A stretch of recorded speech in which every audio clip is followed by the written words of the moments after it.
What's going on, Gaijins and Gaijins? This is Good Gaijin Greg, and we are back with another video, and this time it is a Q&A video. I asked a bunch of my friends and family and different people out there in the world if they had any questions for me, and I have a few. I have a few questions. This will probably be a part one of maybe two, maybe three, depending on how many I go through today. And we will see how many questions I can answer, and hopefully I can help you guys understand my time out here, some of the things that you might have a problem with out here, or things that you can look forward to out here. Keep in mind, this is all from my personal experience. If you've heard something else, that has nothing to do really with me. It's all just pretty much what it's been like for me personally out here. So just keep that in mind. And if you've heard that, oh, I heard that it was bad out there, or this has been going on out there, maybe it's just been different for me. So I have a 1 cup sake, and I will have some sake while I read some of these questions. Let's see if I can open this without pouring it all over myself, because I always do. Oh my god, yep, there it goes. Every time, because it's got like this metal clip and you gotta like peel it back, and then once that last part comes out, I just okay. So kanpai. Sake. Okay, so first question. So you're never coming back, and did you get a legit waifu out there? I am eventually gonna go back to America to visit. If you're talking about living there permanently, as like America is my home again, probably not. Probably not. I mean, after all, I've been trying to get out here for 30 years, roughly. So I'm not gonna move back anytime soon if I can help it. Like, stuff in my life is going to really have to go horribly wrong for me to move back anytime soon. And even then, I might just be like having a terrible life in a country that I really enjoy living in. As for bagging a legit waifu, as it says, no, I have not. I've dated a few women out here, and they've had, some pluses and minuses like anybody. I'm sure they've got some pluses and minuses for me, but it's been fun. I've met some great women, some medium women, but it's been an interesting time out here dating wise, but no waifu yet. Let's see. What has been the biggest adjustment apart from the language to moving to the mountains? Living in the mountains, pretty much. I am an hour and a half away from pretty much anything. There's no shopping mall out here. There's no train station out here. There's no movie theater out here. The closest thing to fast food out here is what you can get from the convenience store. So no McDonald's, no Burger King, Pizza Hut, anything like that. There's like a obento like restaurant, and then there's like, izakayas or pubs peppered throughout the town, sushi restaurants, stuff like that. But nothing big like that. And we only have one type of, we have 2 convenience stores, but they're both Lawson. So we don't even have like a 7-Eleven and a Family Mart or something like that. And yeah, we're an hour and a half away from like any major city. And because it's the middle of nowhere, the internet is kind of, and I actually am paying for like good internet. So, and anyone who's like tried to play video games with me or anything like that knows my internet is kind of slow. So that's been part of it. Got to worry about insects because I live in a very old house, and so it's not exactly sealed up. There's no air conditioning, no central heating, no like these walls are paper thin, no insulation, and I don't get to have a fancy toilet. So that's been most of it. Basically going back in time. Basically going from living in major cities with all the modern conveniences to living in, an old house in the mountains where there's like bears right there.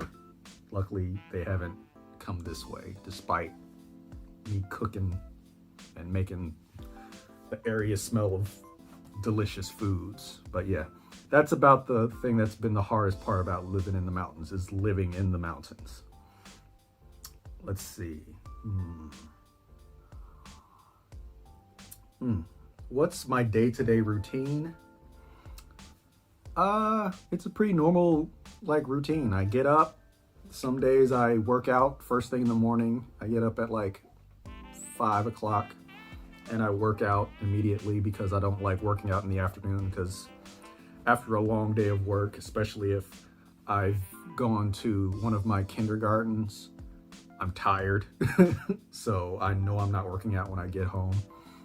So I work out first thing in the morning, makes me feel good, burn some calories first thing. I tend not to eat breakfast. Some days I do, some days I don't, but normally I don't eat anything until lunch. I go to school. I normally talk to the teachers in the morning or right before class to get a grasp of what we'll be doing. Excuse me. And then, normal 9 to 5 or 8 to 3, 3:30, 8 to 3:30, 4. And then I come home, cook dinner, put on, something to watch or play video games. I don't play video games while I eat though. I normally eat while watching something on YouTube or Netflix or something. And then I play video games or I continue to watch stuff throughout the rest of the night. And then on Wednesdays I go to my Japanese class. And that's pretty much my regular day if I'm not doing anything special. Let's see. Since you're in a small town, how are the festivals and stuff? Well, this year the festivals are all canceled, unfortunately, because of that. But normally the festivals are a lot of fun. The whole town comes in. A lot of times they'll have their family drive up here to, go to different festivals, the summer festival, they have a spring festival, things like that. Obon is, I believe, this week. Like this week or next week is Obon. But there won't be a festival for it. It's mostly just people, praying and celebrating their families and things like that while, during the summer vacation. But normally they set up a lot of booths either by the bus station or in Kuzumaki High School. Not high school, junior high school, since it's like the center of town. And they have a bunch of different booths and they have a stage, and the kids do different performances, or the parents. And there's one guy, he's like a singer. I think he's like a famous singer who was from here, and he'll come and sing songs. And then by the end of the night, they have the Obon dance. And it lasts like 15, 20 minutes. It's a very long dance. And they give you a ticket if you like stay for the entire dance. And you can win a prize. Lots of good food, yakisoba, different yakiniku, lots of beer. Yeah, lots of meat, lots of grilled foods, lots of fun. A lot of fun. I love the festivals, and I really wish that we were having them this year. Is it super clean there, like the stereotype says, or is it just cleaner compared to the cesspool that is America?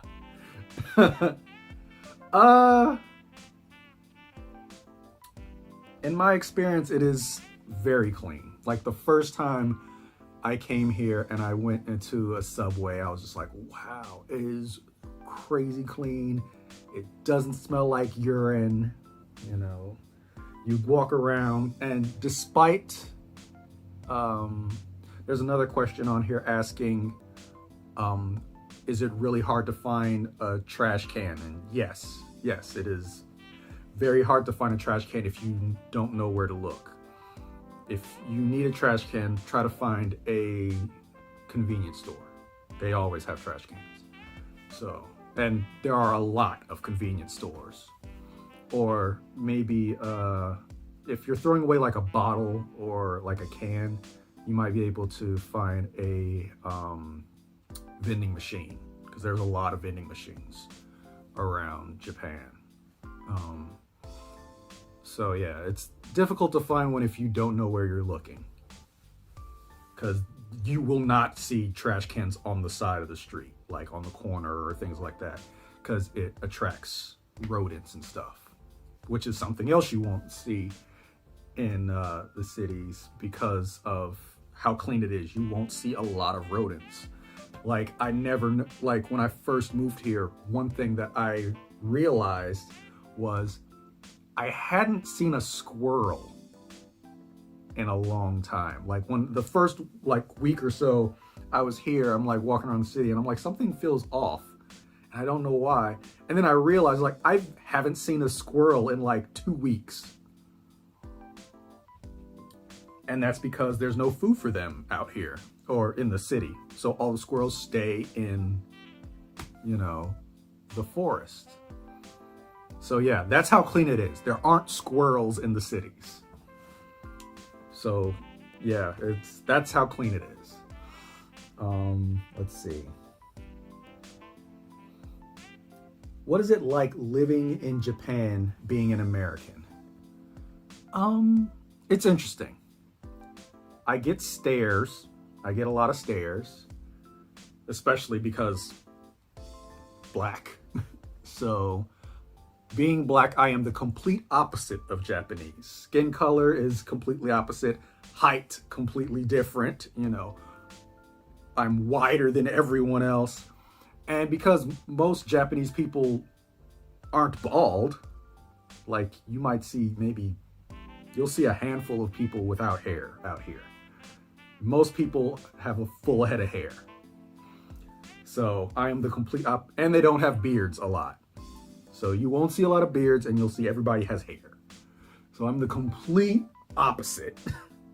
So I get a lot of stares, and you know, some people automatically assume because they don't recognize that I'm American just from looking at me. So they might think I'm from, you know, Jamaica, because a lot of English teachers are from Jamaica, surprisingly enough.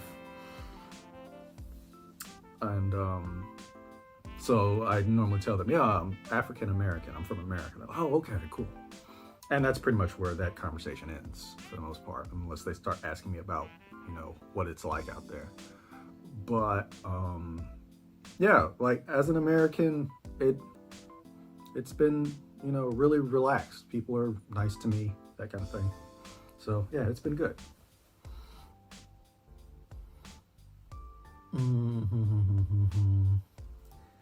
Is it weird to go to the bathroom?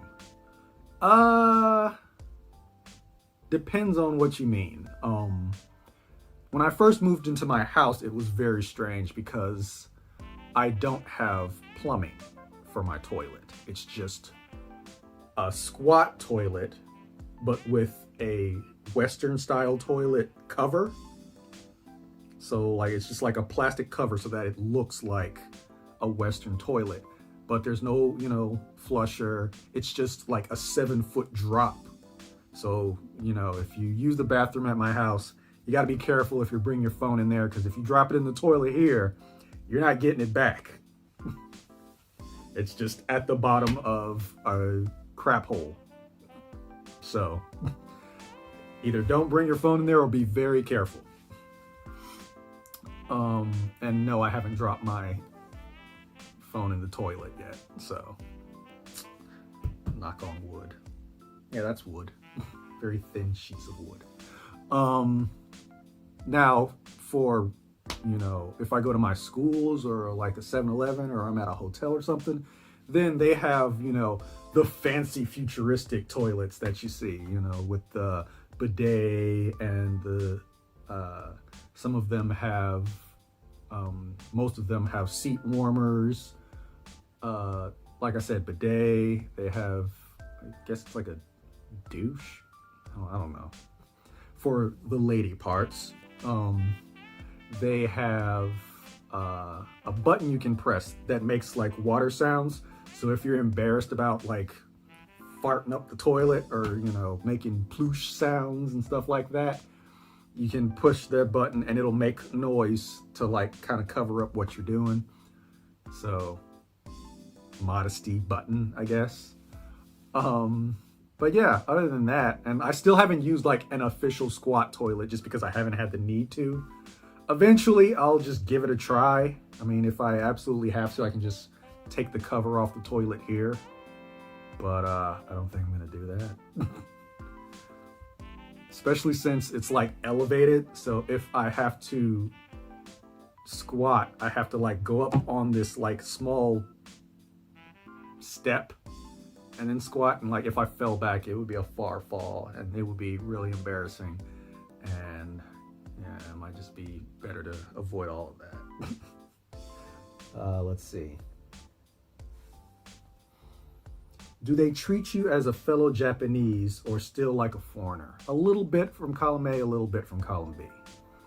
I'm not, on the plus side, I'm not treated like a foreigner, like, oh my God, it's someone different. Get out of here, different guy.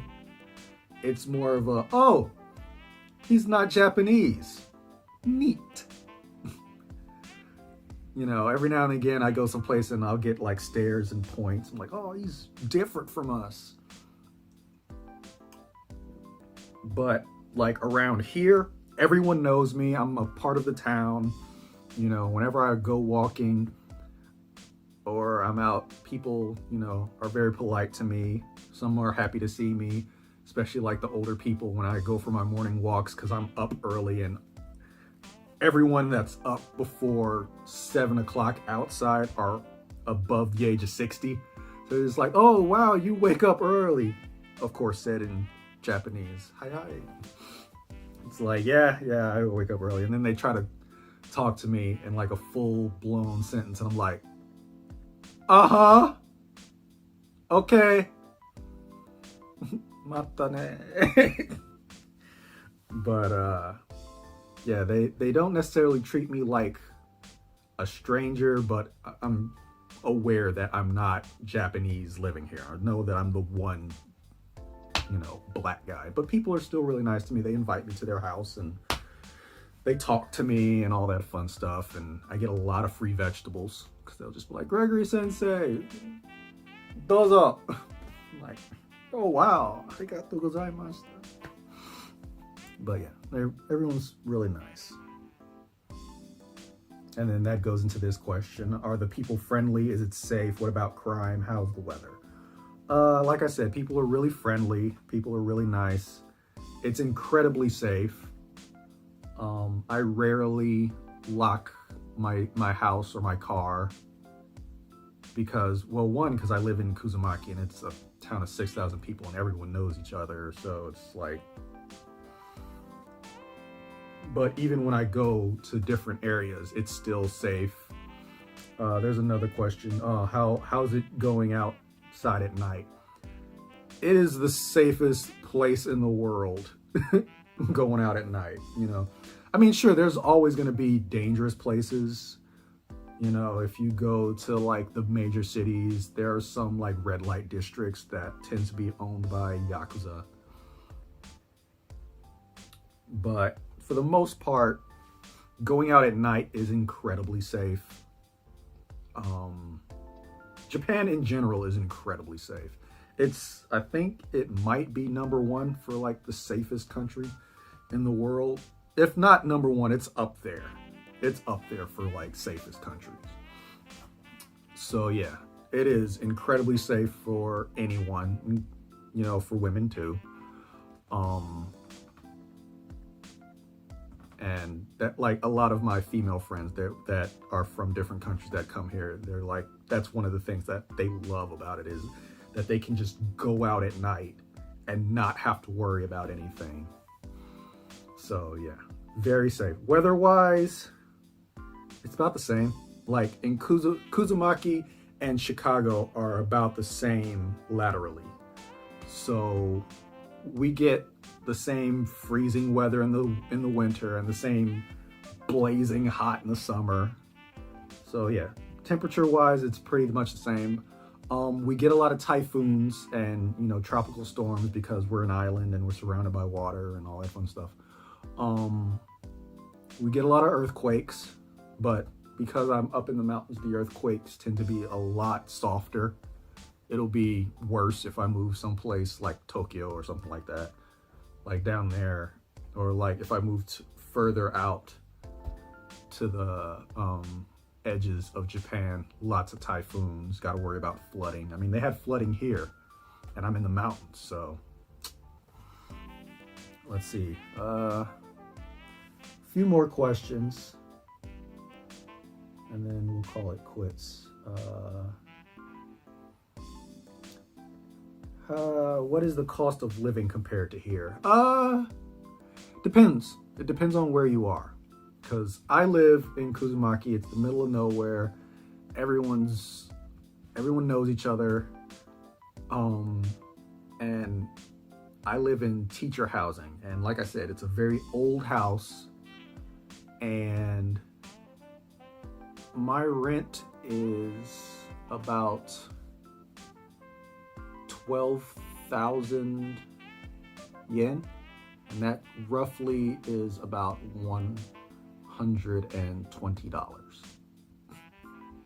Yeah, so I have the cheapest rent out of everyone that works up here in Iwate, in the Tohoku region, I think. Like, out of all the other teachers, I have the cheapest rent. To the point where when I first joined, they were like, don't tell anybody how much you pay for rent. They might get like pissed off because their rent's like $800 and yours is only like 120. It's like, but then like I've shown my friends my house and they're like, yeah, I'm all right. Like they come to my house, they're like, wow, it's a really big house. You got like 2 upstairs bedrooms, a full big old kitchen and everything. And they're like, but you don't have a toilet. You're like in nature. You're basically like in a house on a mountain. There's nothing around, no air conditioning, no heater, just nothing. Nah, I'm straight. You can keep your cheap rent. And depending on how I manage my electricity and stuff, those can be under $100 easy. Like my last electricity bill was like $30. But I've also had it where it was like $200. So depends on what I'm doing and how long I'm doing it. So if I can make sure I'm out of the house and turn everything off, unplug stuff I'm not using, my electricity bill and my water bill goes down really far. You know, take more showers, less baths kind of thing. But yeah, like out here it's cheap. So long as, but like my major thing is I like to cook. So I spend a lot of money on groceries. So, but yeah, it depends on where you are. Cities, way more expensive. Way more, especially like Tokyo, something like that, way more expensive. Let's see. Let's do this last one. Is it hard to find clothes in your size? Yes. Like you can't see it here, but I have a very wide back. So I'm actually a 3L in Japan. Yeah. I like certain shirts are either 2L or 3L. I just got back from the mall on Sunday and I bought 2 new shirts and both of them are 3L. So yeah, and they fit like a regular, you know, it's still like tight in the shoulders, like the sleeves are tight on me. In America, I'm about an L. Like depending on the shirt, it's either an L or an XL. Like I think might be an XL. I'm not sure. I'm not taking it off to check. But I've never been a 3L, and I'm smaller than, you know, when I was like a 2L and stuff like that. So like I've lost a lot of weight, and I'm still a 3L here. It's hard to find shoes here because I'm a size 13 shoe, and here it's like a 36 centimeter shoe. And most shoes don't go up to 30, depending on where you are, let alone 36.